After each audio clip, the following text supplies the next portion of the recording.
उरूज 4 भाइयों की इकलौती बहन थी। बाप और भाई मजदूर थे। भाइयों ने मिलकर इसकी शादी एक मजदूर के साथ कर दी। इस मजदूर की नीयत नेक थी। बीवी की सूरत में इसे हर किस्म की रहमत से माला माल कर दिया। उसे बैरून मुल्क जाने का मौका मिला।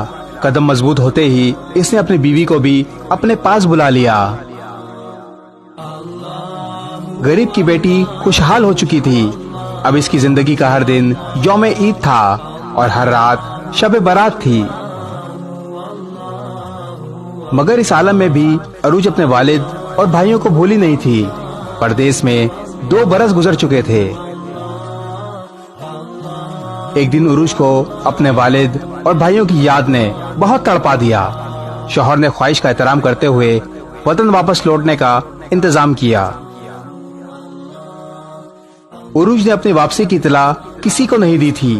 वो अपने घर पहुंचकर अचानक सबको सरप्राइज देना चाहती थी। वतन पहुंचकर उरूज अपने घर पहुंची तो इसे अचानक अपने सामने देखकर इसके भाई परेशान हो गए। अब्बू कहाँ हैं? इसने सवाल पूछा। इस सवाल का जवाब देना तमाम भाइयों के लिए मुश्किल हो रहा था। फिर एक पड़ोस से सवाल का जवाब भी मिला और सुराग भी मिला। नालायक बेटों ने अपने बाप को घर से निकाल दिया था। इसका बाप एक झोंपड़ी में अपनी जिंदगी के दिन पूरे कर रहा था। अरूज पड़ोस के बताए हुए पते पर अपने बाप के पास पहुंची। इसका बाप मजबूत आसाब का मालिक था, मगर बेटी की एक बात सुनकर रो पड़ा। चले अब्बू, अब आप मेरे साथ रहेंगे।